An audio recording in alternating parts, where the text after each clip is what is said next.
लिए प्रभु ने जो है सबके चित्त में एक भावना जागृत की, पूजा हो, आराधना हो तो किसकी हो? गोवर्धन महाराज की हो, जो हमारे लिए प्रत्यक्ष देवता है। मैं सदैव अपने भारतीयों को कहती हूं कि कदाचित तुम भगवान को नहीं मानते है तो ये दुर्भाग्य, पर अपनी मातृभूमि को तो मानो।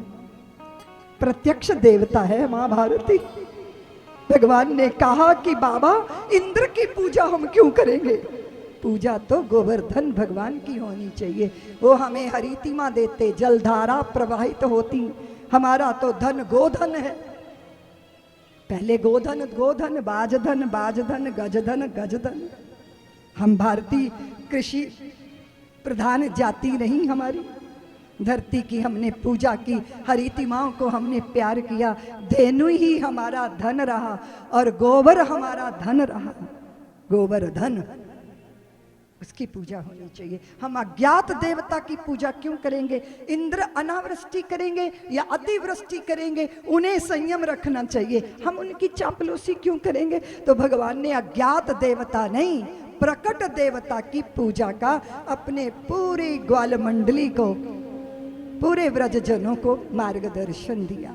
क्या तेरा देवता प्रत्यक्ष प्रकट होकर आरोगेगा? हमारा प्रस्तुत किया नैवेद्य। हाँ, भगवान ने कहा 7 कोस लंबे हैं देवियों, तुम तो भाई श्री की कृपा से बहुत बार दर्शन करने जाते हो, परिक्रमा भी करते होगे।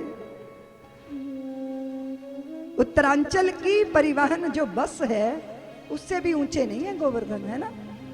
7 कोस लंबे। कितने कोस लंबे? परिक्रमा करते हो आप। ठाकुर ने अपनी, कहते हैं, 51 उंगली पर धारण कर लिए थे। अगर देखा जाए तो तटबंध की तरह है, जैसे पूरा जन समाज एकत्रित होकर उनकी आज्ञा से अपने क्षेत्र के लिए तटबंध का निर्माण करता है। यह भी एक दृष्टि है। 56 व्यंजन बनने चाहिए। माताएं सब, गोपियां गोप ग्वाले छकड़ों पे तैयार हो गए, चढ़ चढ़ के व्यंजन लेके। सबके चित्त में यही चाह है कि हम गोवर्धन की पूजा करें।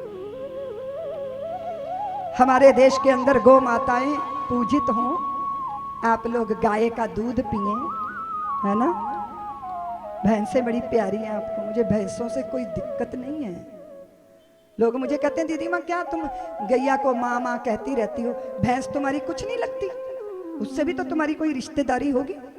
अरे मैंने कहा गाय हमारी माँ है, भैंस हमारी ताई जी हैं, बकरी हमारी आंटी जी हैं, लेकिन जब भी दूध पिया जाता है ताई और आंटी का नहीं पिया जाता, अपनी माँ का ही पिया जाता है। नहीं, गौ माताओं का दूध पियोगी, पिलाओगी तो तुम्हारी बच्चों में चैतन्यता रहेगी, उनमें सात्विक चित्तवृत्ति रहेगी। अब वो भैंस का पाड़ा देखो और गैया का बछड़ा देखो, कुछ फर्क लगता है? लगता है? अब तुम भैंस का दूध पिलाती हो, तुम्हारे छोरे बड़े बड़े सोफों में धंसे रहते हैं, हाथ में रहता है टीवी का रिमोट, और तुम कहती हो जाओ बच्चा कोई आया, घंटी बज रही है दरवाजा, मम्मी तुम्हें खोल दो दरवाजा, लो ये है तुम्हारी संतान। जीवन में ऊर्जा चाहिए, मैं करूंगा, मैं आके सेवा करूंगा।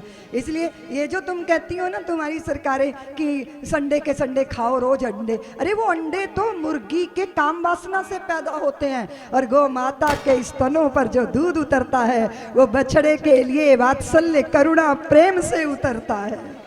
इसलिए जो हम खाते हैं उसका प्रभाव हम पे। तो फिर गाय के दूध से क्या क्या नहीं बनता ना, बासुंदी बनती है, खीर बनती है, दही बनता है, घी बनता है, और घी गो घृत तो देवताओं को भी प्रसन्न करता है। तो आपके घर में गौ माता नहीं होगी तो फिर गोग्रास। पहली रोटी किसकी? गाय को ही खिलाना। तुम तो पहली रोटी पति को खिला देती हो, वो भी बेचारा गऊ जैसा हो गया, सीधा साधा, उसका तेज पता नहीं कहाँ चला गया, उसकी तेजस्विता विदा हो गई। इसे पहली रोटी पति को मत खिलाओ।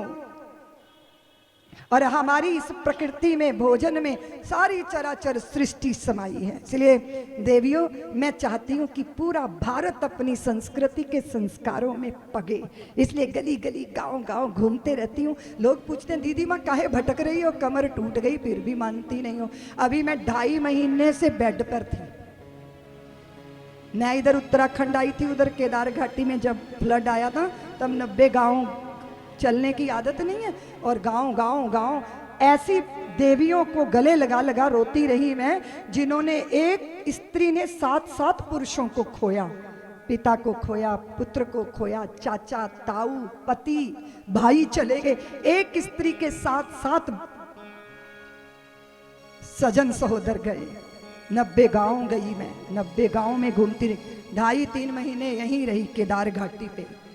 सब्सक्राइब करें साध्वी ऋतंभरा जी के YouTube चैनल को, और हमारे वीडियो को सबसे पहले देखने के लिए बेल आइकन को दबाना न भूलें।